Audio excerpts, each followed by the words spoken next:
Welcome back to Joy in Our Town. My name is Terry Bates. I'm the pastor of Faith Church here in Oklahoma City. And we have with us today Larry Bross, who is representing a ministry organization called City Care. I think you'll find this to be quite intriguing, not only as it is a common subject around our city in the area of homelessness, but also in the area of our veterans that I think we'll find quite intriguing as well. So let's just dive right in here with Larry and say, first of all, Larry, thank you for taking the time to be with us today. And tell us about City Care. Well, thanks for inviting me, Pastor. Actually, we started City Care about 16 years ago. It was an outshoot to reach out to help the homeless, chronically addicted in Oklahoma City. The facility that City Care's officed in is the Pershing Center, which was a replacement of the YMCA that was never replaced after the Murrah bombing. But 22 years ago, we started serving the homeless downtown a breakfast, and we still do this breakfast and now lunch at the Oklahoma City Day Shelter. We partner with the Homeless Alliance down there. City Care does with the Homeless Alliance, and we feed about 8,500 people a month, free showers, haircuts, and it's really a one-stop shop for people who are, in need of basic things, basic needs. They have all kinds of issues. It's a campus that the city can really be proud of. You've created a program in recent years that has kind of evolved out of the City Care program called Journey Home. Tell us a little bit about Journey Home. Well, actually, we didn't create it, but we adopted it from, I'm not sure, I think it was New York. And basically what Journey Home does, well, let me just start back by telling two stories. There's a man named $1 Million Mike. $1 Million Mike was in Las Vegas, and they ran a study on Mike, and after 7 or 8 years of incarceration, ambulance, emergency shelter, emergency room, incarceration, $1 Million Mike ran up a $1 million tab to the taxpayers of Las Vegas. Oklahoma City, we had Floyd. And Floyd, in about 8 years also, 1 year ran up $160,000 worth of services, that the ambulance services, all kinds of services that the taxpayers had to absorb. So what Journey Home did, we used to say if you wanted to get into subsidized housing, you had to be sober, you had to stop drinking or stop using drugs. Journey Home flipped this around. We took people who are the most vulnerable, people on a survey, that we do a survey with the camps, people on the street, the survey of the people who had been like 7, 8 years on the street, who are, as usually they're totally the most vulnerable. Those are the ones you read about, dying under a bridge and so forth. We put those people in subsidized housing. We overlap services, whatever their service needs. Usually it's medical, that's the main need. And we don't ask them to stop drinking. But they do cut down on their own, and some of them completely stop. The bottom line is, in 2 years, we have done this with, I think, 475 veterans and about 280 chronically homeless men and women, and 92% are still in housing. Wow. So think how much that's saving the taxpayers of Oklahoma. I didn't think it would work. Right. I was totally surprised that, but when you have the services that overlap, we've seen so many positive results on how this program is working for the taxpayers of Oklahoma City and basically just humanity itself in our city. Well, we know the scripture is very strong on this subject of helping the poor, helping the homeless. That's right. Assisting and aiding these people through these difficult life experiences. And your experience with this has shown us that, as you said, I think in a different conversation, that kind of maybe our old school thinking was get up, get a job, and life will turn around.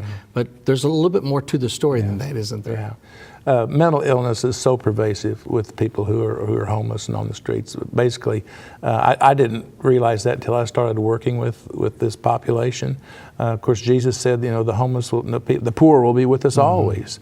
And but he also said, "And to the least of these, so do I." That's what he does, and so that's kind of was my motivation to start out with. But I've seen lots of improvements in our city. We're never going, and we try to put ourselves out of business. I don't think we're ever going to get that done, at least not in my lifetime. But we can sure try.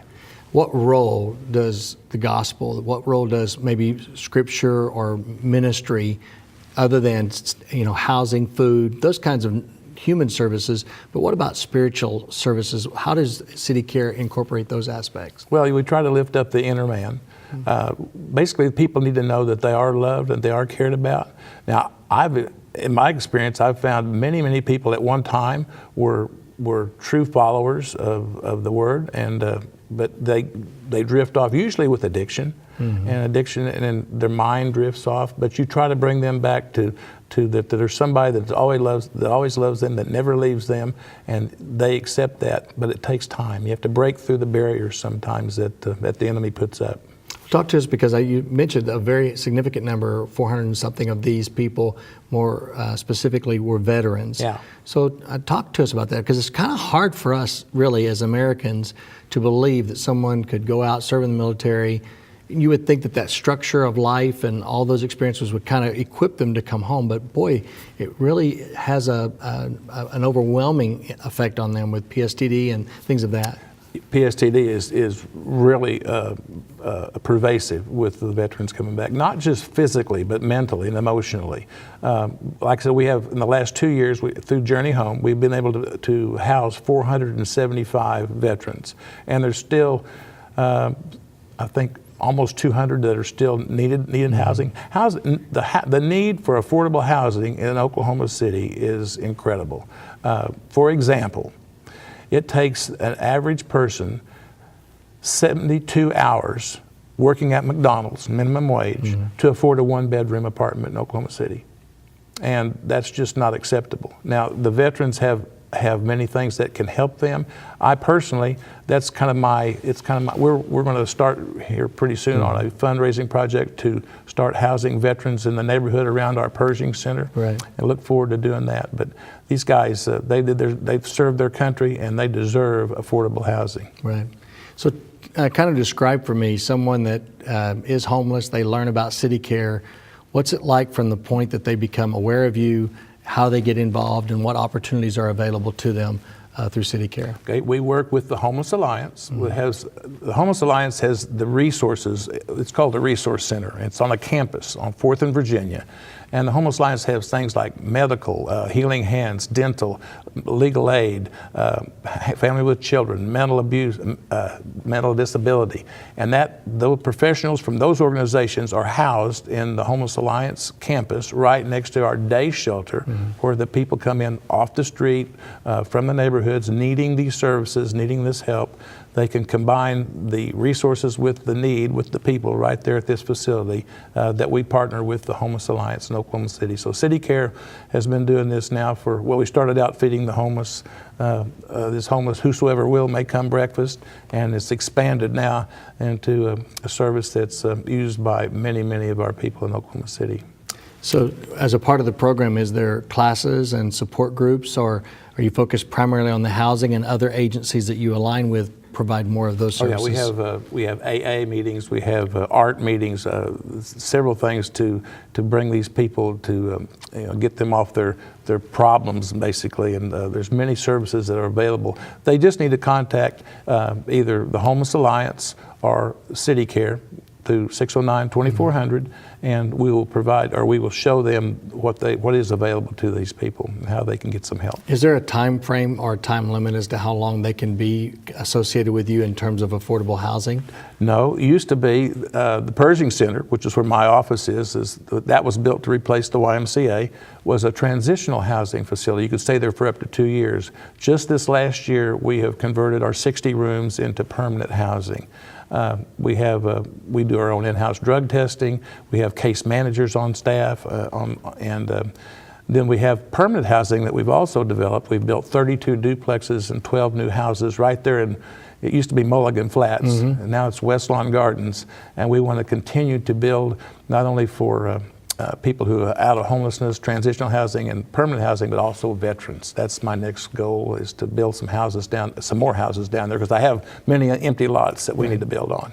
So are there other strategic partnerships where volunteers could say, hey, I want to be involved with what you're doing in terms of a service way? Sure. Is there a place where they can connect and opportunities for them to get involved? Best way to do that is to call the Homeless Alliance, and they will be directed on where they can, either give their money or resources or whatever they want to devote to give. I will say this, around Christmas and Thanksgiving, we always have numerous people wanting to volunteer, and we do our best to put them to work. But the rest of the days, the rest of the year, breakfast starts at 6 a.m. Got to be there by 5.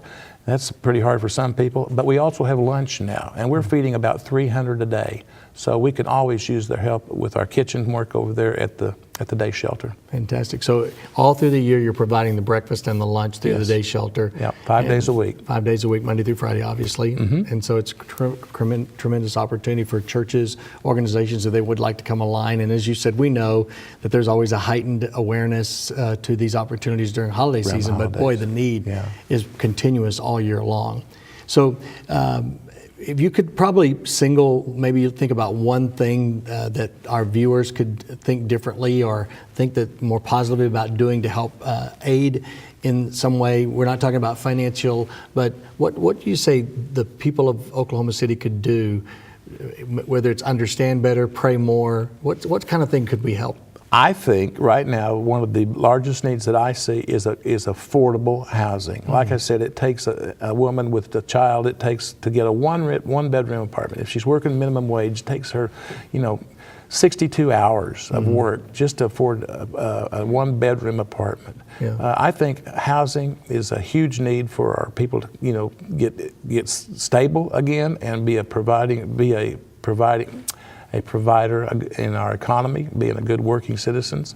There's so many other needs, but that's my personal thing right now. After I've fed them and I've clothed them for years with City Care, I just see that right now my goal is going to be to get a place where people can have a house, and an affordable house where they can live. Veterans and the chronically homeless. And one of these things that happens with housing and some of these services that you're providing is you're obviously trying to elevate the dignity and the self view of a person that I'm worth something. Somebody's invested in me and I can do better. That's right. Absolutely. So we thank you so much for City Care in our city and all that you're bringing and offering to our city. I know that the need is vast, and I think, as you said earlier, you really can't work yourself out of a job. We can try. We can try hard, but it's kind of like me trying to get people saved. That's right. There's always going to be a need. Try to run out and get everybody saved. That's job security. That's job security, I guess. But we do want to say thank you for City Care and the great impact you're making in our city and the vision that you have for the homeless, and even now this renewed vision or more focused vision even for our veterans who are certainly traumatized after serving our country well. Amen. You've been watching Joy in Our Town. We've been talking with Larry Bross with City Care and learning a little bit more about the housing challenges for low-income housing in Oklahoma City and how they're partnering to bring about a solution. If you'd like to learn more about this opportunity, you could find them, City Care. You could also find the Homeless Association of Oklahoma City, and they could help you as well. We are so thankful that you joined us today, and thank you. Until the next time, we are together in Joy in Our Town.